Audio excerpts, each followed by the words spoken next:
ஐந்து கரத்தனை யானை முகத்தினை இந்தின் இளம்பிறை போலும் ஈற்றனை நந்தி மகந்தனை ஞானக் கொழுந்தினை புந்தியில் வைத்தடி போற்றுகின்றேனே. வணக்கம். நம்ம தமிழ் மொழியிலேயே ரொம்ப பழமையான நூல் அப்படின்னு எடுத்துக்கிட்டா சிலம்ப சொல்லலாம். இளங்கோவடிகளுடைய சிலப்பதிகாரத்தில் பார்த்தீங்கன்னா அதுக்கு முந்தின பெருநூல்கள்னு ஒன்றும் கிடையாது. இருக்குது, தொல்காப்பியம் அப்படின்லாம் சொல்கிறாங்க. இருந்தாலுமே நமக்கு முழுமையான ஒரு காப்பிய நூலாக கிடைச்சதுங்கிறது சிலப்பதிகாரம் தான் உள்ளதுலேயே ரொம்ப பழமையான நூல். அந்த சிலம்பு தோன்றதுக்கே ஒரு வரலாறு சொல்லியிருக்காங்க. இளங்கோவடிகள் ரொம்ப பெரிய புகழ் பெற போகிறார் அப்படின்னா தான் அவர் அரசன் ஆகிட்டா நமக்கு புகழ் வந்துடும் அப்படிங்கிறதுனால நான் அரசாள மாட்டேன் அப்படின்னு சொல்லி அவர் இதுக்கு போயிடுறார், சாதுவா சன்னியாசியாக போயிடுறார். அப்படி போய் அப்போ அவர் அங்கே சன்னியாசியாக இருந்தவர் சும்மா இருந்திருந்தாருன்னா கூட பேர் வெளியே வராமலே கூட போயிருந்திருக்கலாம். சிலம்பை ஏற்றார். இப்போ சகோதரனுடைய பேர் நிற்கிதோ இல்லையோ அது ரெண்டாம் பட்சம். சிலப்பதிகாரம்ங்கிறது தமிழ் உள்ள அளவும் நிற்கக்கூடிய ஒரு நூலாயிடுச்சு. அப்போது அந்த சிலப்பதிகாரத்தில் பார்த்திங்கன்னா பலவிதமான விஷயங்களை எடுத்து சொல்கிறாங்க. ஒவ்வொரு இலக்கியத்திலையும் அந்த காலத்தினுடைய நடைமுறைகள், பழக்க வழக்கங்கள், தெய்வம், அப்புறம் மக்களுடைய இயல்பான நிலை எல்லாத்தையும் அந்த காப்பியங்கள்லேருந்து நம்ம பார்த்துக்கிட்டே வர்றப்போ வரலாற்று காப்பியம் மாதிரி போயிடும். அதில் நிறைய விஷயங்களை நம்ம வரலாறு வழியாக தெரிஞ்சுக்கிற மாதிரி இலக்கியத்தின் வழியாகவும் தெரிஞ்சுக்கிறோம். ஏன்னா வரலாறுங்கிறது எப்படின்னா அப்படியே ராவாக இருக்கும் அப்படின்னு சொல்லுவாங்கள்ல. அதாவது ஒரு சாதம் அப்படின்னா சாதத்தை மட்டும் வடித்து வச்சிடுறது, அதுக்கு கூட ஏதாவது இருந்தால் தண்ணி தொட்டுக்கிட்டு சாப்பிட்றதுக்கு சரியாக இருக்கும். அப்போது அது மாதிரி அறுசுவையும் கலந்து கொடுக்கக்கூடியதுங்கிறது இலக்கியம் கொடுக்கும். அதனால தான் இலக்கியத்தில் கற்பனை வளம் மிகுந்து நிற்கும் அப்படின்னு சொல்லுவாங்க. அதனால தான் புலவர்கள் கற்பனை ரொம்ப பெரிய அளவில் இருக்கும் அப்படின்லாம் சொல்லுவாங்க. சரி, அப்போ சிலப்பதிகாரத்தை நாடக காப்பியம்னு சொல்லுவாங்க. இந்த நாடக காப்பியம்னு சொல்கிறது எதனாலனா நாடகம் மாதிரியே தான், நடந்து வர்ற மாதிரியே தான் எழுதியிருப்பாங்க. நாடகம் அப்படிங்கிறதுக்கு வரைவிலக்கணம் எப்படி கொடுக்குறாங்கன்னா, நாடு முழுவதையும் காட்டுவது நாடகம். ஒரு நாட்டில் பழக்க வழக்கம் எப்படி இருந்தது, மக்கள் எப்படி இருந்தாங்க, அரசாட்சி எப்படி இருந்தது, செங்கோல் வழுவாமல் இருந்ததா, நீதி எந்த மாதிரி இருந்தது, இப்படி நிறைய விஷயங்களை காமிக்கிறதுங்கிறது அந்த நாடகம்னு பேர். அப்போ நாடகம்ங்கிறதுக்கான வரைவிலக்கணமே நாட்டை பற்றி காமிக்கக்கூடியது நாடகம். அப்பேற்பட்ட நாடக இலக்கியமாக வந்தது சிலப்பதிகாரம் வந்துச்சு. இந்த சிலப்பதிகாரத்தில் மக்களை பற்றி சொல்லல எப்படி சொல்லியிருக்காங்க அப்படின்னா, அரசரை பற்றி பேசியிருக்கு, அந்தணர்களை பற்றி பேசியிருக்கு, வணிகரை பற்றி பேசியிருக்கு, வணிகர்கள்னால் வைசியர்கள், வேளாளரை பற்றி பேசியிருக்கு. ஆக 4 வருணத்தவரை பற்றியும் அந்த சிலம்பு எடுத்து காமிக்குது. இவங்க இந்த மாதிரி இருந்தாங்க, இவங்க இந்த மாதிரி இருந்தாங்க அப்படிங்கிற மாதிரி ஒரு வரலாற்று காப்பியமாகவே 4 வர்ணத்தவரையும் பற்றி பேசுது. அதே மாதிரி நிலங்களை தமிழில் 5 வகையான நிலமாக பிரித்து வச்சுருந்தாங்க. குறிஞ்சி, முல்லை, மருதம், நெய்தல், பாலை, 5 வகையான நிலங்கள். இந்த 5 வகையான நிலங்களை பற்றியும் பாடியிருக்கார். இதில் சிலம்பில் ஐவகை நிலத்தை பற்றின பல விஷயங்கள் இருக்குது. சரி, அதே மாதிரி அந்த 5 வகையான நிலங்களாக பிரித்ததுக்கு ஒன்றொன்றுக்கும் ஒரு தெய்வம் இருக்குது. அப்போ அந்த தெய்வத்தை பற்றியும் பாடியிருக்கார். அவர் தான் தழுவின மதத்தை பற்றி மட்டுமே நிற்காமல் மற்ற இருந்த மதங்களை பற்றியும் மற்ற இருந்த வழிபாடுகளை பற்றியும் ரொம்ப பிரமாதமாக பாடியிருக்கார். அப்போ குறிஞ்சி, முல்லை, மருதம், நெய்தல், பாலைன்னு சொல்லக்கூடிய 5 வகையான நிலங்களில் குறிஞ்சி நிலத்துக்கு தலைவனானவன் முருகப்பெருமான். அப்போ குன்றக்குறவையில் பார்த்திங்கன்னா முருகனுடைய வழிபாடு எப்படி இருக்கும் என்னங்கிறத பற்றி தெளிவாக சிலம்பு காமிக்குது. அதே மாதிரி முல்லை நிலத்தை பொறுத்த வரைக்கும் எடுத்துக்கிட்டால் முல்லை நிலத்துக்கு திருமால் தான் முல்லை நில கடவுளாக போற்றப்படுறார். அப்பேற்பட்ட அந்த திருமாலை ஆய்ச்சியர் குறவையில் அந்த திருமால் வழிபாடு எப்படி இருந்தது அப்படிங்கிறத எடுத்து காமிக்கிறாங்க. அதே மாதிரி மருத நிலத்தை பொறுத்த வரைக்கும் இந்திர விழா, ஏன்னா அங்கே இந்திரன் தான் மருத நிலத்துக்கு தலைவனாக கொண்டாடப்படக்கூடியவர். அப்போ இந்திர விழாவில் தான் மாதவி கோவலனை பிரிஞ்சு வர்றது, அல்லது கோவலன் மாதவியை பிரிஞ்சு வர்றது, எப்படி எடுத்துக்கிட்டாலும் ஒன்று தானே. அப்போ மருத நிலம்ங்கிறது இந்திரனை கொண்டாடக்கூடியது. அது இந்திர விழாங்கிறது எப்படி நடந்தது, என்ன பண்ணாங்க அப்படிங்கிறதெல்லாம் விலாவரியாக நமக்கு எடுத்து காமிக்குது. அதே மாதிரி கடைசியாக வர்றது நெய்தல் நிலம். இந்த நெய்தல் நிலத்தில் வருணன் கடைசின்னு சொல்ல முடியாது, 4வது தானே. அப்போ நெய்தல் நிலத்துக்கு வருணன் தான் கடவுளாக நிற்கிறது. இதை காணல் வரிபாட்டில் கடைசியில் வரும், மாக்கடல் தெய்வம் நின் மலரடி வணங்குதும் அப்படின்னு சொல்லி கடல் தெய்வத்தை மாதவி கும்பிட்ற மாதிரியான ஒரு பாயிண்ட் ஒன்று வரும். அப்போ நெய்தல் நிலத்தில் வந்து வருணனை பற்றின விஷயங்கள் வந்துடுது, அந்த தெய்வத்தையும் பாடியிருக்கார். அப்புறம் ஈரா சொல்கிறதுங்கிறது கடைசியாக வர்றது பாலை. பாலைங்கிறது வந்து வேட்டுவ வரியில் வந்து பார்த்திங்கன்னா சிலம்பில் கொற்றவை வழிபாடை பற்றி விளக்கமாக சொல்லியிருப்பாங்க. அப்போ 5 விதமான நிலங்களையும் பாடி அந்த 5 விதமான தெய்வங்களை பற்றியும் பேசி அந்த 5 விதமான தெய்வ வழிபாடுகளை பற்றியும் வந்து ரொம்ப விளக்கமாக பேசுறதுங்கிறது வந்து சிலம்பு பேசுது. அது மட்டும் இல்லை, அப்போ நாட்டில் யார் இருக்கா, மக்கள் இருக்காங்க, 4 வருணம் தவிர அதை பிரித்து காமிச்சாச்சு. அடுத்தபடியாக நிலங்கள் எத்தனை, 5 வகையான நிலங்கள், அந்த நிலத்துக்குடைய கடவுள்கள், அதனை வழிபடக்கூடிய விதம், இதெல்லாம் தெளிவாக சொல்லிடுச்சு. அடுத்தபடியாக நாடுகளை பற்றி பேசுகிறப்ப வந்து சோழர், பாண்டியர், சேரர் 3 பக்கத்தையும் பேசியிருக்கு. சோழ நாட்டில் பிறந்தாங்க, பாண்டிய நாட்டுக்கு வந்தாங்க, சேர நாட்டில் வந்து கடை தேர்றது அப்படிங்கிற மாதிரி கண்ணகி கோயில் வந்து சேர நாட்டில் இருக்கிறதுங்கிறது. அப்போ 3 அரசுகளை பற்றி, 3 அரசாங்கத்தை பற்றி, அந்த நாட்டுகளில் உள்ள செல்வ செழிப்பை பற்றி, 3 நாட்டில் இருக்கக்கூடிய நீதியை பற்றி இதையெல்லாம் தெளிவாக பேசுகிறதுங்கிறது சிலம்பு பேசுது. அது மட்டும் இல்லை, இன்னும் ஒரு ஸ்டெப்பு மேலே போய் இமயம் வரைக்கும் கூட பேசுகிறதெல்லாம் கூட உண்டு. அப்போது பாரத நாட்டை பற்றியே தெளிவாக பேசக்கூடிய ஒரு இலக்கியம் அப்படின்னு எடுத்துக்கிட்டால் சிலப்பதிகாரத்தை சொல்லலாம். அப்போ சேரர், சோழர், பாண்டியர் அப்படின்னு சொல்லி 3 பேர்த்தையும் பேசுது.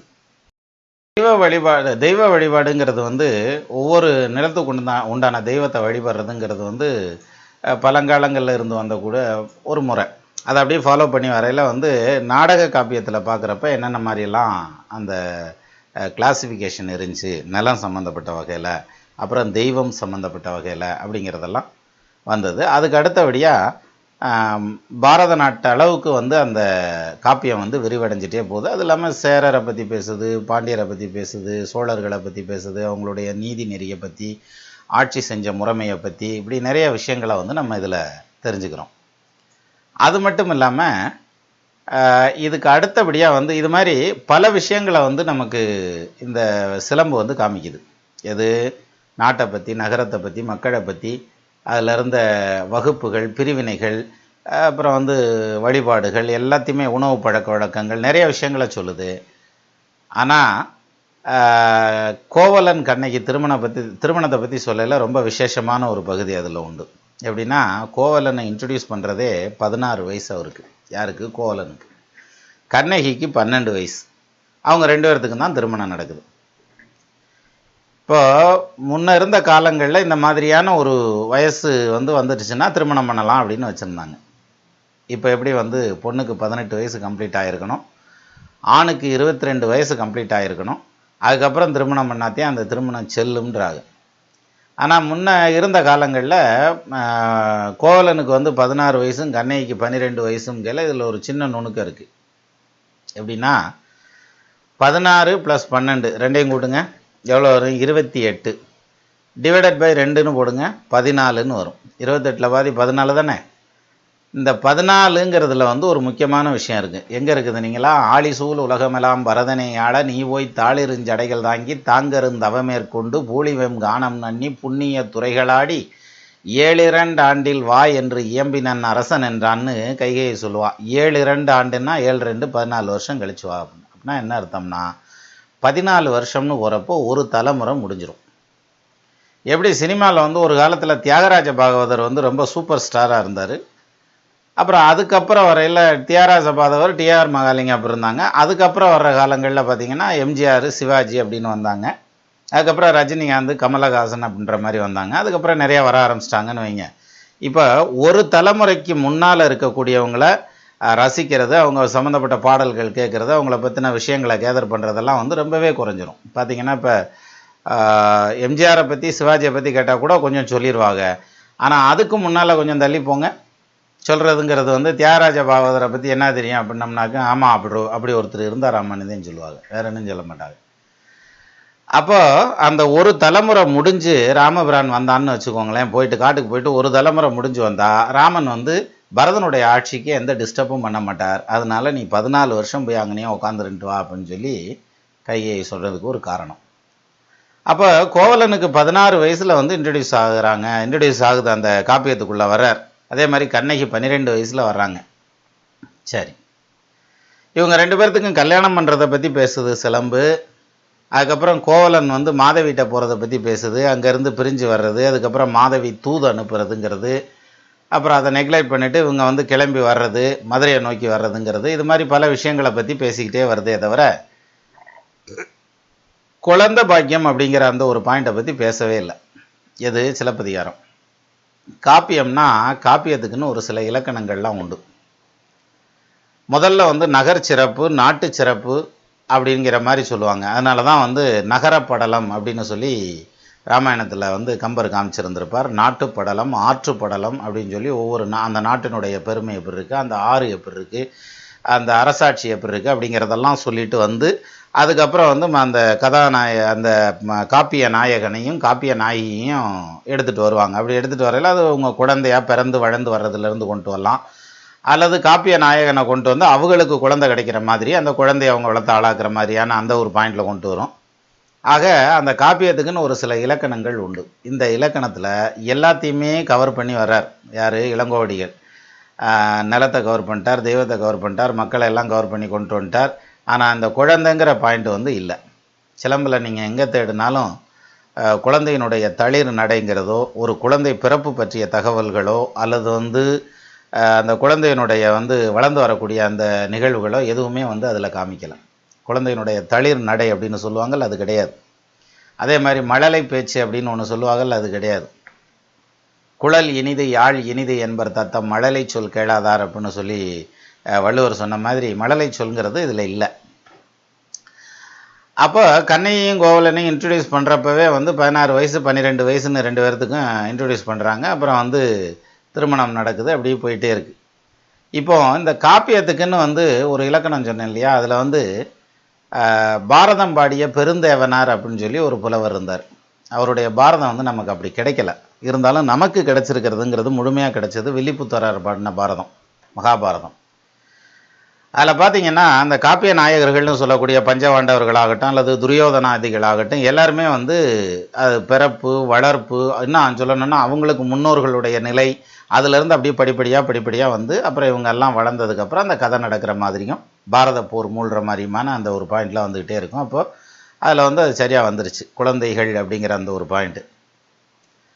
அதே இது கம்பரை பொறுத்த வரைக்கும் எடுத்துக்கிட்டோம்னா ராமாயணம் வந்து காப்பியம் தானே. அதில் பார்த்தீங்கன்னா ராமனுடைய பிறப்பு அப்படிங்கிறதே எப்படி இருந்தது, அப்புறம் ராமனுடைய வளர்ப்பு, அவருடைய இளமை காலங்கள் அப்படின்னு படிப்படியாக வருது. அதில் வந்து அவதார படலம்னு ஒரு படலமே பாடியிருக்கார். அது மட்டும் இல்லாமல் அவங்களுடைய கல்யாணத்தை பொறுத்து பேசுகிறப்ப அது இன்னும் நல்லாயிருக்கும். எப்படின்னா இப்போ போய் ராமபிரானுக்கு பொண்ணு கேட்க போகிறாங்க. பொண்ணு கேட்க போகையில் இப்போ நம்மளே வந்து இந்த காலத்தில் வந்து போய் பொண்ணு கேட்க போகிறோம். பொண்ணு கேட்க போகல இந்த மாதிரி இவர் ரொம்ப நல்லவருங்க, அரச குலத்தில் பிறந்தவர், ரொம்ப பிரமாதமானவர், நல்ல வசதி வாய்ப்பாக இருக்கிறாரு, இவங்க அப்பாவுக்கு தான் நிறையா பொண்டாட்டி ஊராக பொண்டாட்டியாக தான் இருக்கும், ஆனால் இவர் ஒழுக்கமானவர், அதனால் இவருக்கு நீங்கள் பொண்ணை கொடுங்க அப்படின்னு சொன்னால் அந்த பொண்ணை பற்றி என்ன செய்வான், பின்னங்கால் பெடரில் அடிக்க ஓடிட மாட்டானா. திரையோடும் அரசரஞ்சும் செரிகழல்கால் தசரதனாம் பொறையோடும் தொடர்மனத்தன் புதல்வர் எனும் பெயரேகான் உரையோடும் நெடுவேலோய் உபநயன விதி முடித்து மறை ஓதுவித்து இவரை வளர்த்தார்னும் வசிஷ்டன்கான் அப்படின்றான். தசரதன்கிற மன்னனுடைய பிள்ளை ராமபிரான் இவரை வளர்த்தது வந்து வசிஷ்டர் வளர்த்தாரு. அதனால் நீ இவங்க அப்பாவை பார்க்காத, பாலை பார்க்கலனாலும் பால் இருக்க பாத்திரத்தை பார்க்கணும் அப்படின்னு சொல்லுவாங்க. அதனால் இவங்க அப்பாவை பார்க்காத, நீ வந்து மாப்பிள்ளை நல்ல மாப்பிள்ளையா, நீ தைரியமாக பொண்ணை கொடுக்கலாம்ப்பா, வில்லும் காண்பார் அப்படின்னு சொல்லி ஒரு வரி வரும். அதில் பலதையும் பார்த்துருக்காங்க, உன்னோட வில்லுடைய வலிமை என்னங்கிறதையும் அவர் பார்த்துருவார் அப்படின்னு சொன்னால் நீ தைரியமாக பொண்ணை கொடுக்கலாம் அப்படின்னு சொல்லி சொல்கிறதா ஒரு கருத்து வரும். அப்போது அப்பேற்பட்ட அளவில் ராமபிரானை பற்றி பல விஷயங்கள் சொல்லிட்டு வரையில் வந்து பிறப்பு வளர்ப்புலேருந்து வரையில் அந்த குழந்தை தளிர் நடை எல்லாமே வந்துடுது. சரி, இன்னொன்று பெருங்கதைன்னு ஒரு நூல் இருக்குது. அதில் பார்த்திங்கன்னா அந்த காப்பிய நாயனுடைய பேர் உதயணன். அந்த உதயணன் பிறக்கிறது வளர்றது அது சம்மந்தப்பட்ட விஷயங்கள் எல்லாம் வந்து அதுக்கப்புறம் அந்த காப்பியம் தொடர்ந்து வரும். சரி, இன்ப நூல்னு சொல்கிறது சீவக சிந்தாமணி. சீவக சிந்தாமணியை பார்த்திங்கனாக்கா அந்த சீவகனுடைய பிறப்பு வளர்ப்பு அவங்க அம்மா கருவுறுதல்ல இருந்து பாடிட்டு வருவாங்க. சரி, பெருங்கதைன்னு இது எல்லாமே வந்து காப்பியம்னா இந்த உறுப்புகள் எல்லாமே இருக்கணும். இதில் அந்த குழந்தை பாக்கியம் அப்படிங்கிறதும் குழந்தை பிறப்பை பற்றின பல விஷயங்களையும் சொல்லியிருப்பாங்க. அதே மாதிரி நளவென்பா வந்து காப்பியத்தில் வரல, இருந்தாலும் நளவென்பால பார்த்தீங்கன்னா தமயந்தியும் நளனும் வந்து ஒரு கட்டத்தில் வந்து தன்னுடைய குழந்தைகளை பிரிய வேண்டிய ஒரு சூழ்நிலை வரும். தந்தை திருமுகத்தை நோக்கி தமை பயந்தாள் இந்த திருமுகத்தை எதிர்நோக்கி எந்தமை வேறாக போகுதிரோ என்றார் விதிவழியே ஆறாக கண்ணீர் அழுது அப்படின்ற அந்த குழந்தை அழுகிறத காமிக்கிறான், அந்த கண்ணீரையும் காமிக்கிறான். அப்போது அது குழந்தைகளை வந்து அதுலேயும் சொல்லுது. ஈவன் அது பெருங்காப்பியமாக இல்லைங்கிற பட்சத்துலேயும் நலவென்பால் அந்த பாயிண்ட் வந்து வந்துடுது. சரி, அப்போ ஒரு காப்பியம்னா அது எப்படி இருக்கணும் அப்படிங்கிறத தண்டி அலங்காரம் சொல்லுது, இலக்கண நூல். அதில் தான் சொல்கிறாங்க, நன்மனம் புரிதல் சிறுவரை பெறுதல் அப்படின்னு கொடுக்குறான். திருமணம் பண்ணுறதுங்கிறது அதில் இருக்கணும் அந்த காப்பியத்தில். அதே மாதிரி குழந்தைகளை பற்றின விஷயங்கள் அந்த காப்பியத்தில் இருக்கணும் அப்படிங்கிற ஒரு பாயிண்ட்டு. இப்போ இந்த தண்டி அலங்காரத்தை வச்சு இந்த சிலப்பதிகாரத்தை அளந்தோம்னா சிலப்பதிகாரம் என்ன சொல்லுது, இது குழந்தை பாக்கியம் இல்லை அப்படிங்கிற மாதிரியான பாயிண்டில் போயிட்டு இருக்கிறதுங்கிறதுனால இப்போ பெருங்காப்பியத்தில் எடுத்துக்கிறதா வேணாமா அப்படிங்கிற மாதிரி வரும். ஆனால் இதில் இன்னொரு விஷயம் என்னென்னா, சிலப்பதிகாரம் தான் முன்னே வந்தது, தண்டி அலங்காரம் பின்ன வந்தது. அப்போ பின்னால் காலத்தில் பிற்பட்ட அந்த தண்டி அலங்காரத்தை எடுத்து வச்சுட்டு அந்த ஸ்கேலை எடுத்து வச்சு நம்ம இதை அளக்க முடியாது. பொதுவாகவே வந்து ஒரு காப்பியம்னா காப்பிய தலைவன் வந்து குழந்தையாக பிறந்து வர்றதுங்கிறது, அல்லது ஒரு காப்பிய தலைவனுடைய தாய் தாப்பனாருக்கு அவர் பிறந்து வளர்ந்து வர்றதுங்கிறது, அல்லது வந்து இவங்க காப்பிய தலைவன் அப்படியே இருப்பாங்க, அவங்களுக்கு பிறக்கிற குழந்தைகளை பற்றின பல விஷயங்களை சொல்லி அவங்க எப்படி சேவ் பண்ணாங்க அப்படிங்கிற மாதிரியான அமைப்பெல்லாம் கொண்டு வருவாங்க. இப்படித்தான் வரணும், இதுதான் இலக்கியம். ஆனால் இந்த ரெண்டுக்கும் கட்டுப்படாமல் இந்த ஒரு விஷயத்தில், ஏன்னா மற்ற விஷயங்களை எல்லாம் தெளிவாக பேசிட்டு வந்துட்டார், ஆனால் இந்த ஒரு விஷயம்னு வரையில் அதை மட்டும் தூக்கி ஒரு ஓரமாக வச்ச மாதிரி அதில் வரல. இருந்தாலும் இதில் வந்து ஒரு சாரர் வந்து ஒரு வார்த்தை சொல்லுவாங்க. அதாவது என்னென்னா, சிலப்பதிகாரத்தில் வந்து குழந்தை பாக்கியம் அப்படின்னு எடுத்துக்கிட்டால் கண்ணகிக்கு குழந்தை இல்லை, ரைட்டு, மாதவிக்கு தான் மணி மேலே இருக்குல்ல அப்படின்னு சொல்லலாம். இதை வந்து காப்பிய மயக்கம்னே சொல்லுவாங்க. அதாவது இருக்குங்கிற ஒரு பாயிண்ட் தானே தவிர மற்றபடி வந்து சிலம்பில் பார்த்திங்கன்னா மாதவியினுடைய குழந்தைங்கிற பாயிண்ட் வந்துடுது. ஆனால் அந்த குழந்தையினுடைய பிறப்பு என்ன, வளர்ப்பு என்ன, அந்த குழந்தை பேசுகிறது, அதனுடைய அழுகை, எந்த விதமான விஷயமும் அதில் வரல. எப்படி? அப்போ இன்னொரு விஷயம், இந்த மாதவியும் கோவலனும் சண்டை ஓட்டுக்கிட்டு இவர் வாட்டுக்கு கிளம்பி போயிடுறாரு. போனதுக்கப்புறம் ஒரு தூது விடுறா மாதவி, வயந்த மாலை கையில் வந்து ஒரு லெட்டரை கொடுத்து விட்டு, இந்த தபாலை கொண்டு போய் அவர்கிட்ட கொடு அப்படின்னு சொல்லி அதில் கொடுத்து விடல. அந்த கடிதத்துலேயும் பார்த்தீங்கன்னாக்கா அந்த தபால்லையும் வந்து தன்னுடைய குழந்தைய பற்றி எதுவும் இல்லை. இப்போ பொதுவாகவே குடும்பத்தில் சண்டை வந்துருச்சுன்னா, வீடுன்னு இருந்தால் சண்டை வரத்தானே செய்யும். சண்டை வந்துருச்சுன்னா மனைவி ஒரு இடத்துல இருப்பாங்க, கிச்சனில் இருப்பாங்க, அப்பா வந்து அந்த பெட்ரூமில் இல்லாட்டி ஹாலில் உட்காந்துட்ருப்பார். இந்த ரெண்டுக்கு நடுவில் தூது போகிறது அந்த குழந்தைக்கு தான் போகும். அந்த குழந்தை வந்து விளாண்டுக்கிட்டு இருக்கேன், அம்மா கூப்பிடுவாங்க, உங்கள் அப்பாவை சாப்பிட வர சொல்லு அப்படின்னா, ஏன்னா அது 2 நாளில் சண்டையில் இருப்பாங்க, 2 பேரும் அப்படி கிருன்னு இருப்பாங்க, 1/2 கிலோ அதுனா 1/2 லிட்டர் விளக்கெண்ணெய் குடித்த மாதிரியே 2 பேரும் அப்படி கிச்சுன்னு உட்காந்துருப்பாங்க வீட்டில். அப்போ அந்த பிள்ளைய கூப்பிட்டு அந்த அம்மா சொல்லுவாங்க, உங்கள் அப்பா நான் சாப்பிட வர சொல்லு அப்படின்னம்னாக்க உடனே இவர் சொல்லுவார், எனக்கு சாப்பாடு வேண்டான்னு சொல்லு அப்படின்னு. சாப்பாடு எங்கேயோ வர வழியில் கொட்டிட்டு வந்துட்டாரான்னு கேளு அப்படின்னு சொல்லி இந்த அம்மா சொல்லுவாங்க. இல்லை, இந்த சாப்பாடு எனக்கு வேண்டியதில்லை, எனக்கு இது முடிவு தெரிஞ்சாத்தேன் சாப்பிடுன்னு நீ சொல்லு அப்படிம்பாரு. அந்த பிள்ளை அது ஹாலுக்கும் கிச்சனுக்கும் நடக்க வேண்டியதெல்லாம் இல்லை, அப்பா சொன்னது இங்கிட்டு கிச்சன் பக்கம் திரும்பினா தான் அங்கேருந்து பதில் வரும். உடனே அந்த பிள்ளை இந்த பக்கம் திரும்பிச்சுன்னா உடனே இங்கேருந்து ஒரு பதில் சொல்லுவார். ஏன்னா அந்த குழந்தைய தான் வந்து அந்த புருஷனுக்கும் பொண்டாட்டிக்குமான அந்த ஊடல்களை எல்லாம் தீர்த்து வைக்கிறது அப்படிங்கிறது.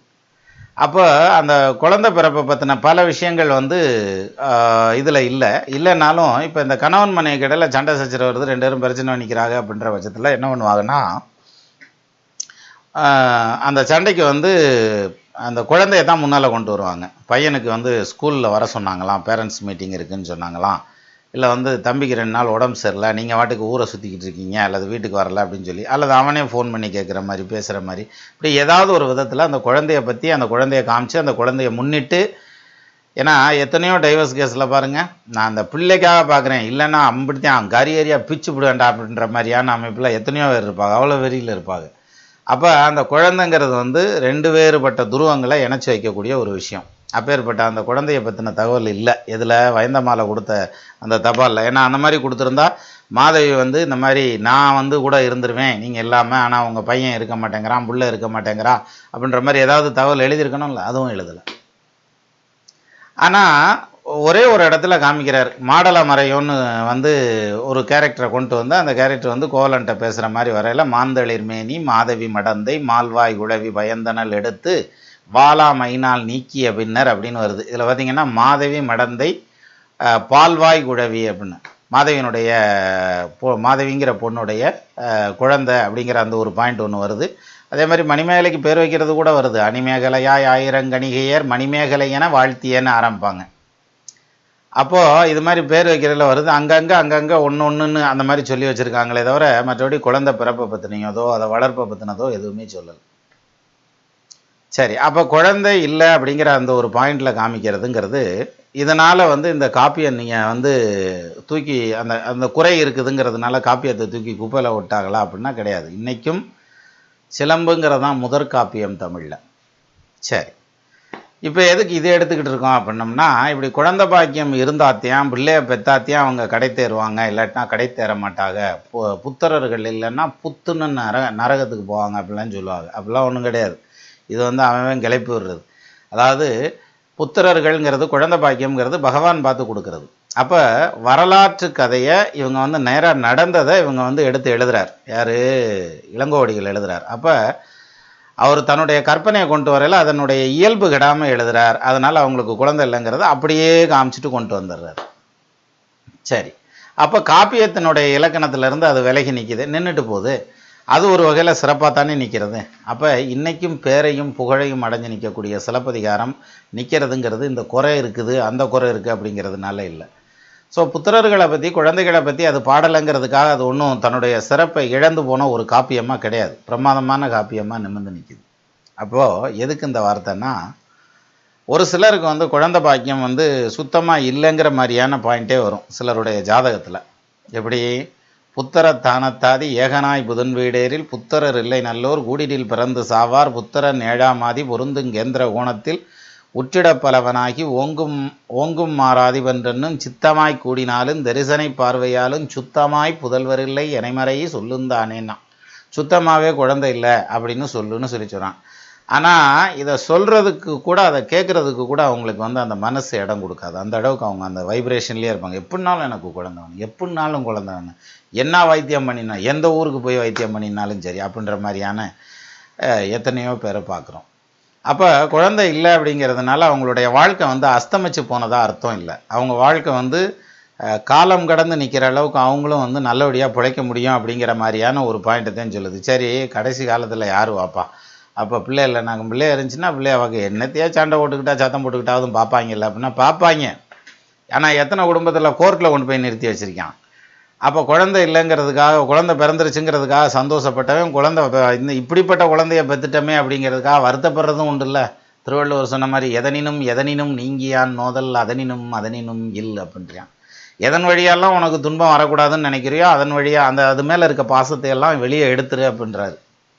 அப்போ பிள்ளைகளை பெற்றதான் ஆட்டோமேட்டிக்காக அந்த பாசம் அங்கே போய் குவிஞ்சிரும். அப்போ அந்த பாசத்தினால ஒரு நாள் கஷ்டப்பட்டு தானே ஆகணும், கஷ்டப்படுறாங்க. சரி, இருந்தாலும் குழந்தை வேணும் இல்லை அப்படின்னா வாசனம் தான் இல்லைன்னு சொல்ல முடியாது.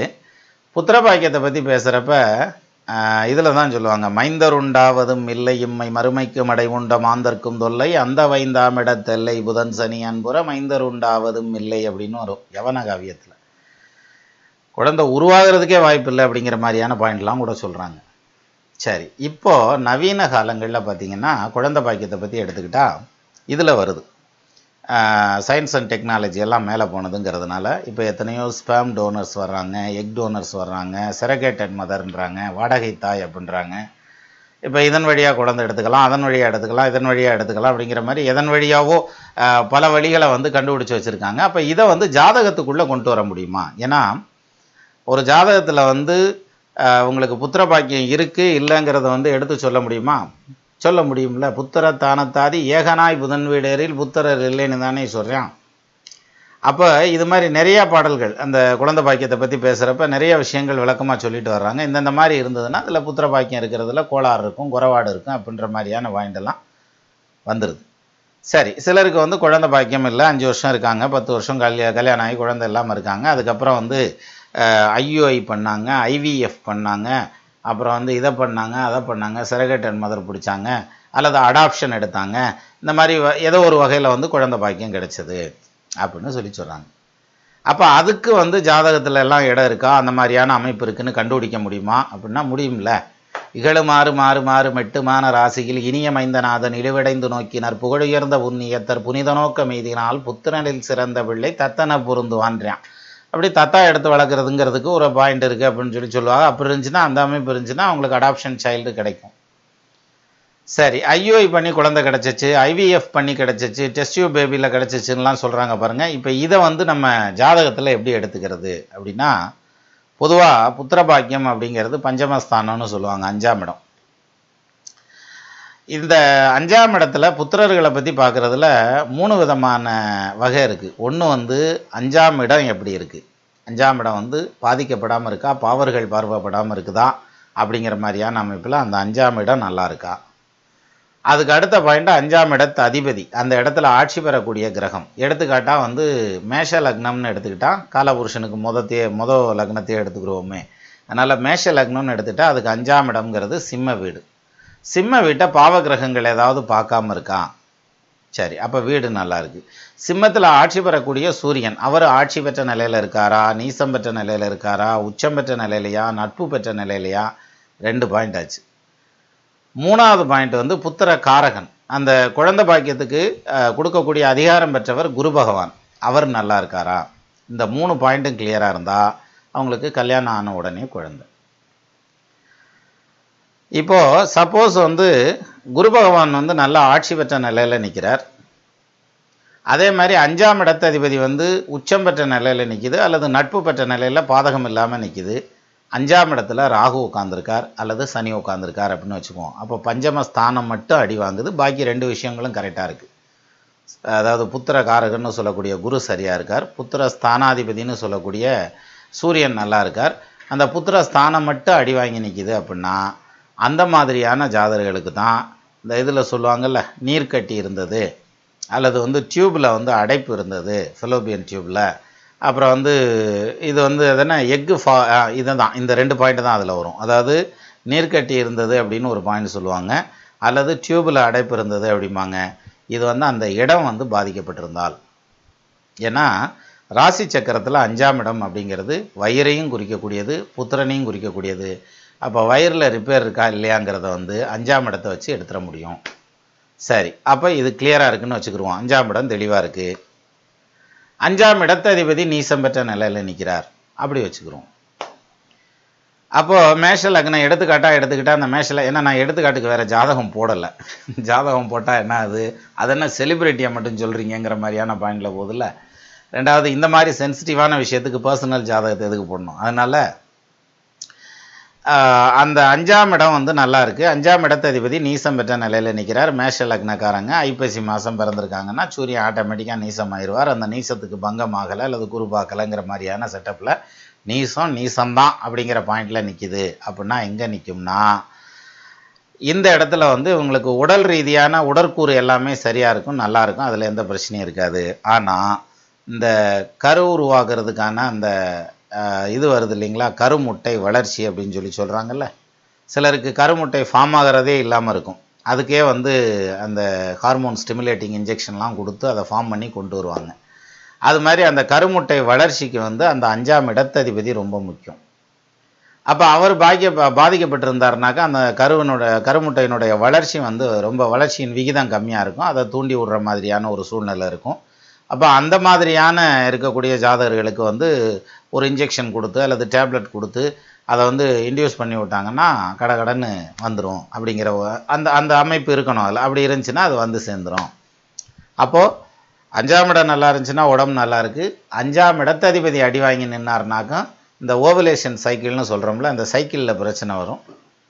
சரி, இப்போ 5ஆம் இடத்ததிபதியும் நல்லா இருக்கார், 5ஆம் இடமும் நல்லா இருக்குது, குரு பகவான் பாதிக்கப்பட்ட நிலையில் நிற்கிறார் அப்படிங்கிற மாதிரியான பாயிண்ட் வந்ததுன்னா நிச்சயமாக வந்து கணவர் சைடில் குறை இருக்கிறதுக்கான அமைப்பு வந்துடும் அப்படின்ற மாதிரியான பாயிண்ட்டு. அப்போ அது வந்து ஒரு நீசம் பெற்ற நிலையில் குரு நிற்கிறார், நீச்சபங்க ராஜயோகத்தில் நிற்கிறார் அப்படின்னாக்கும் கொஞ்சம் காலதாமதமாகும், வைத்தியம் பார்த்தோம்னா சரியாக வந்துடணும் அப்படின்ற மாதிரியான அமைப்பு. அது ஒரு டைம் எடுத்து கிடைக்கும் அப்படின்றது. சிலருக்கு வந்து பார்த்திங்கன்னா எல்லா இடமும் சரியாக இருக்கும், இந்த 5ல் ராகு மட்டும் நிற்கிதுன்னு வச்சுக்கோங்களேன். அப்போ அவங்களுக்கு ஒரு மாத்திரை மருந்து அது இதுன்னு கொடுக்குறப்ப அது கிளியர் ஆகி கிடைச்சிட்றதுக்கான வாய்ப்பு பிரமாதமாக வந்துடும். அப்போ 5ஆம் இடத்துல ராகு இருந்தாலோ கேது இருந்தாலோ சனி இருந்தாலோ குழந்தை பாக்கியம் இல்லாமல் போயிடும் அப்படின்னு சொல்கிறதுக்கு 100% வாய்ப்பு இல்லை. அப்படி கிடையாது. 5ல் ராகு இருக்க எத்தனையோ பேர் ஆம்பளை பிள்ளையை பற்றி சம்முன்னு உழைக்கிறவங்களாம் இருக்கான். 5ல் சனி இருக்க எத்தனையோ பேர் ஆணும் பொண்ணும் பிறந்து பிரமாதமாக இருக்கிறவங்களாம் இருக்காங்க. ஏகப்பட்ட ஜாதகம் எடுத்துக்காட்டு காமிக்கலாம். அப்பேற்பட்ட அந்த அமைப்பில் வந்து 5ஆம் இடம்ங்கிறது வந்து நல்ல வலுவான இடம். 5ஆம் இடத்ததிபதிங்கிறது வலுவாக நிற்கிறார். இது இல்லாமல் குரு வலுவாக நிற்கிறார் அப்படின்னா அவங்களுக்கு நார்மலான பேபி கிடைக்கும். இதில் எந்த இடம் பாதிக்கப்பட்டிருக்குதோ அந்த இடத்துக்கு தகுந்த மாதிரியான பலன்கள், அதுக்கு தகுந்த மாதிரியான லேட்டாகிறது இருக்கும். ஃபார் எக்ஸாம்பிள் 5ஆம் இடமும் அடி வாங்கியிருக்கு, 5ஆம் இடத்ததிபதியும் அடி வாங்கியிருக்குன்னா அவங்களுக்கு வந்து கொஞ்சம் நீண்ட நாள் வைத்தியம் தேவைப்படும். அதுக்கப்புறம் செயற்கை கருவூட்டல்ங்கிற மாதிரியான விஷயங்களில் தான் உள்ளே போக வேண்டியது வரும். இந்த மாதிரி ஏதாவது பண்ணணும்னா அதில் குழந்தை பாக்கியம் வந்துடும். குரு நல்லா இருக்கணும். சரி, 5ஆம் இடத்ததிபதி நல்லா இருக்கிறார், குரு பகவான் அடி வாங்கிடுறார், அதே மாதிரி 5ஆம் இடமும் அடி வாங்கிடுது. அப்படிங்கிற பட்சத்தில் இந்த உடம்பை சரி பண்ணி அதே மாதிரி கணவருக்குமான ஒரு சில வைத்தியங்களை பார்த்தோம்னாக்கும் கண்டிப்பாக அவங்களுக்கு குழந்தை பாக்கியம் கிடச்சிரும். அப்படிங்கிற மாதிரியான பாயிண்ட் வந்துடும். இப்போது இந்த டெஸ்ட் டியூப்பை பற்றியோ அல்லது வந்து செரகேட்டட் மதருங்கிற மாதிரியான விஷயங்களை பற்றியோ நம்ம வந்து ஜோதிடத்தில் இல்லை. ஆனாலும் நம்ம அதை அடாப்ட் பண்ணிக்க முடியும். சரி, இதுக்கெல்லாம் வந்து இந்த மாதிரியான விஷயங்களுக்கெல்லாம் ஆதாரம் உண்டா அப்படின்னா நம்ம இதில் தான் சொல்லுவாங்கள்ல, ஃபஸ்ட்டு வந்து உறுப்பு மாற்று அறுவை சிகிச்சை அப்படிங்கிறது யாரை சொல்லலாம்? கண்ணப்ப நாயனாரை சொல்லலாம். ஐ டிரான்ஸ்பிளான்டேஷன் கொடுத்தவர் முதல்ல அவர் தான் கொடுத்தார் இல்லையா? அதுவும் இறைவனுக்கே கொடுத்தவர்.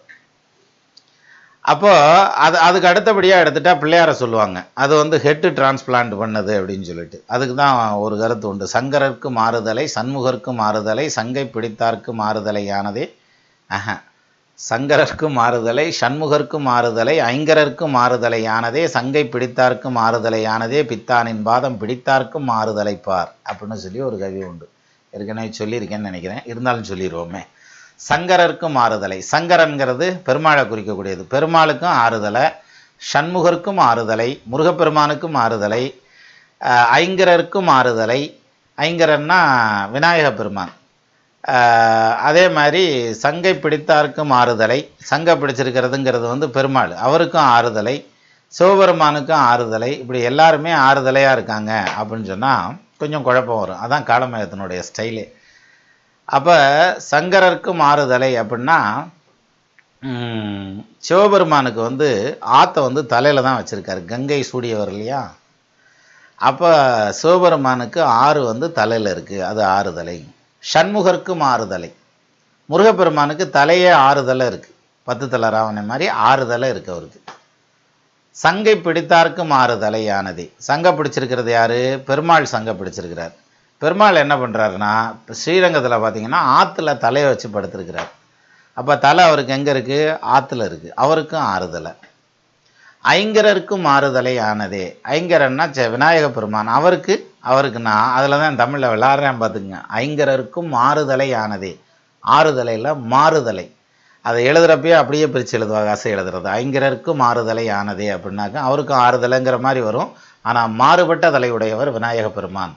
அப்போ அவருக்கும் மாறுபட்ட தலையுடையவர். பித்தானின் பாதம் பிடித்தார்க்கும் ஆறுதலை பார், அப்போ ஏற்பட்ட உன்னுடைய பாதத்தை பிடித்தவங்களுக்கும் ஆறுதல் கண்டிப்பாக கிடைக்கும் அப்படின்னு சொல்லுவாங்க. இதை சொல்லல தான் ஒரு விஷயம் ஞாபகத்துக்கு வருது. வரதுங்க பாண்டியன்னு ஒரு பாண்டிய மன்னன், அவர் உடம்புக்கு முடியாமல் படுத்துக்கிட்டு இருக்கார். இதையும் சொல்லியிருந்தேன்னு நினைக்கிறேன், எனக்கு ஞாபகம் இல்லை, இருந்தாலும் சொல்கிறேன். உடம்புக்கு முடியாமல் படுத்துக்கிட்டு இருக்கார். அப்படி படுத்துட்டு இருக்கல அவங்க வீட்டுக்காரம்மா வந்து அப்படி கையை பிடிச்சி பார்த்து, கன்ஃபார்மாக தெரியுது ஆள் என்ன பிழைக்க மாட்டார், போய் சேர்ந்துருவாருங்கிறது தெரியுது. அப்போ கேட்குறாங்க, ஏப்பா இந்த மாதிரி ஆயுள் முடிஞ்சு நீங்கள் போகிறீங்க அப்படிங்கிறத வச்சு பயப்படுறீங்களா? உங்களுக்கு எப்படி இருக்குது மனசில், நீங்கள் எப்படி ஃபீல் பண்ணுறீங்க அப்படின்னு சொல்லி வீட்டுக்காரம்மா கேட்குறாங்க. அதாவது எப்போ உயிர் போகும்னு கேட்குற மாதிரின்னு வைங்களேன். அப்போ அதுக்கு அவர் ஒரு பதில் சொல்கிறார். என்ன சொல்கிறாரு? அஞ்சலென்ற கரத்தலமும் கணபனகங்கணமும் அரைக்கிசைத்த புலியுடையும் அம்புலி செஞ்சடையும் கஞ்சமலர் சேவடியும் கனைகளலும் சிலம்பும் கருணை மொழி திருமுகமும் கண்கள் ஒரு மூன்றும் நஞ்சையுண்ட மணிமிடரும் முன்னூலும் மார்பும் நலந்திகள் வெண்ணீற்றொழியும் மரிமானும் மழுவும் பஞ்சவடி சிற்றடையும் உமையாள் ஒப்பனை பாவமாக பால்வண்ணர் உளத்திருக்க பயமுண்டோ எனக்கு. சிவபெருமானை பற்றி அப்படி முழுசுமாக வர்ணித்து, இப்பேற்பட்ட சிவபெருமான் என்னுடைய மனசில் இருக்கல, எனக்கு என்னத்துக்கு பயம், அதெல்லாம் ஒரு பயமும் கிடையாது அப்படின்னு சொல்கிறார். அந்த வகையில் உலகத்திலேயே அதிர்ஷ்டசாலின்னு எடுத்துட்டா ஒருத்தரை சொல்லலாம். யார் தெரியுங்களா? பிறந்ததும் போய் சேர்ந்ததில்லை, அவங்க தான் அதிர்ஷ்டசாலி. ஏன்னா கணக்குக்கு ஒரு பிறப்பு முடிஞ்சு இன்ப துன்பம்னு அனுபவிக்கிறதுக்கு வேலையும் இல்லை, கர்மாவையும் கழிச்ச மாதிரி ஆச்சு, சோழியும் முடிஞ்ச மாதிரி ஆச்சு, மாடும் மேய்ச்ச மாதிரி ஆச்சு, மச்சானுக்கு பொண்ணும் பார்த்த மாதிரி ஆச்சு. அப்படின்ற மாதிரி டக்குன்னு முடிச்சிடுறாங்கல்ல, அது மாதிரி. அப்போது இந்த குழந்தைங்கிறது வந்து ஏதாவது ஒரு இடத்துல இந்த 3 இடமும் கரெக்டாக இருக்கணும். எது? 5ஆம் இடம் சரியாக இருக்கணும், 5ஆம் இடத்ததிபதி சரியாக இருக்கணும், குரு பகவான் சரியாக இருக்கணும். இவங்க 3 பேரும் சரியாக இருந்தாங்கன்னா நிச்சயமாக வந்து அவங்களுக்கு குழந்தை பாக்கியம் கிடைக்கும். இதில் எந்த ஒன்று ரிப்பேர் ஆகுதோ அந்த ஒன்றுக்கு தகுந்த மாதிரியான காலதாமதமாகுமே தவிர புத்திர பாக்கியம் இல்லைன்னு சொல்கிறதுக்கான அமைப்புங்கிறது வராது. ஒரு சில விஷயங்களில் இல்லைன்னு சொல்லியாச்சுன்னா சொன்னது தான் அடித்து சொன்ன மாதிரி ஆகி போயிடும். விரயமீது பஞ்சமாதி வீரநாத வன்புக வெள்ளி பொன்கண் வைத்திடாது விலகிலில்லை பிள்ளையே சிரமவட்ட மேஷனைந்தில் மேவுமந்த வீட்டினோன் செப்புமந்த வீட்டினுக்கு மெட்டிலே சிறைப்பட குரு உயர்ந்த கேந்திரமேற வந்த சாதகருக்கு மேல் கொள்ளி வைக்க மைந்தரில்லை கூறலாந்திடத்தின் என்றான். வாரிசுக்கான அமைப்பே கிடையாதுன்னு சொல்லிட்டான். அப்புறம் அவங்களுக்கு குழந்தை வேணும்னு அவங்க டெஸ்ட் டியூப் போனாலும் கிடைக்காது, இது சரகேட்டட் போனாலும் கிடைக்காது, அடாப்ஷன் போனால் கூட கிடைக்காது சிலருக்கு. அந்த மாதிரியான அளவில் அவங்களுடைய அந்த கர்மா வந்து அப்படி ஒரு பிரமாதமான ஜாதகமாக உருவாகி உட்காந்துருக்கும். ஸோ இது வந்து இடத்த பொறுத்தது தானே தவிர அந்த உட்காந்துருக்க அந்த ஜாதகத்தை பொறுத்தது தான். இப்போ ஏற்பட்ட அமைப்புங்கிறது வந்து இந்த ஜாதகத்தில் வலுவாக கொடுத்து வச்சுருக்குது அப்படின்னாக்கா அதுக்கேற்ற மாதிரியான புத்திர பாக்கியம் தானே. அப்போது இந்த 3ல் எந்த இடத்துல பாதிச்சிருக்கு? அப்போ மாப்பிள்ளையுடைய ஜாதகத்துலேயும் அந்த அமைப்பு, பொண்ணுடைய ஜாதகத்துலேயும் அந்த அமைப்பு, இது ரெண்டையும் சேர்த்து வைக்கிறப்ப இது ரெண்டுக்குமான அந்த புத்திர பாக்கியத்தினுடைய நிலைகள்லாம் என்ன அப்படிங்கிறத வந்து அந்த பொருத்தம் பார்க்கலையே நம்ம கிட்டத்தட்ட ஒரு முடிவுக்கு வந்துட முடியும். அப்போ அதை வச்சே வந்து சரி இது உங்களுக்கு வந்து புத்திர பாக்கியம் இவ்வளோ காலத்தில் கிடைக்கும் அல்லது கிடைக்காது அப்படி ஏதாவது ஒரு கணக்குக்கு நம்ம கொண்டு வந்துட முடியும். அப்போ ஜாதக ரீதியாக இதையும் எடுத்து சொல்ல முடியும் அப்படிங்கிற மாதிரியான ஒரு பாயிண்ட் தான் வருது. தவிர இல்லை இப்போ சயின்ஸ் அண்ட் டெக்னாலஜி எல்லாம் எங்கேயோ போயிடுச்சு, அதனால் வந்து இது விதியில் வந்து இல்லைன்னு இருந்தாலும் நாங்கள் எடுத்துருவோம் தெரியுமா அப்படி பேசுகிறதுக்கும் ஆள் இருக்குது. ஆனால் இந்த புத்திர பாக்கியத்துக்கான அந்த கைனகாலஜி எல்லாம் பண்ணுறாங்க, கைனகாலஜி படிச்சுட்டு இந்த இதெல்லாம் பண்ணுறாங்க பாருங்கள், டெஸ்ட் டியூப் இதெல்லாம் பண்ணுறாங்கல்ல, இந்த டாக்டர்ஸை கேட்டாலே சொல்லுவாங்க சான்சஸ்ங்கிறது 60% சான்சஸ், 40% ஃபெயிலர் தான் இருக்குது. அதுலேயும் ஒரு சிலர் இன்னும் தெளிவாக சொல்லுவாங்க 40% சக்ஸஸ் ஆகிறதுக்கு வாய்ப்பு இருக்குது, 60% ஃபெயிலர் வாய்ப்பு தான் இருக்குது, அக்செப்ட் பண்ணால் கையெழுத்து போட்டு ட்ரீட்மெண்ட் ஆரம்பிக்கலாம், இல்லைன்னா விட்டு தள்ளுங்கன்ற மாதிரி பேசுவாங்க. அப்போ நம்ம செய்ய வேண்டியதெல்லாம் செஞ்சிடறோம், என்னால் ஆவதொன்றும் இல்லை இனி தெய்வமே அப்படின்னு கடைசியில் முடிக்கிறாங்க. அதையும் பேசிக் இருக்கான் வீட்டு நேரம். எனவே அப்போது குழந்தை பாக்கியம் அப்படிங்கிறது அவங்கவுங்க ஜாதகத்தில் எடுக்கலை, ஒரு ஐஓஇயில் போனால் கிடைக்குமா, ஐவிஎஃப்பில் போனால் கிடைக்குமா, அல்லது அடாப்ஷன் எடுத்துக்கலாமா அப்படிங்கிறதையும் அந்த ஜாதகத்தை வச்சு நிர்ணயம் பண்ணலாம் அப்படிங்கிறது தான் உண்மை. நமது நேயர்கள் ஆள்போல் தலைதளைத்து அருகது போல் வேரூன்றி மூங்கில் போல் கிளைகிழைத்து முதியாமல் வாழ்ந்திருக்க வாழ்க என வாழ்த்தி அமைகிறேன். வணக்கம்.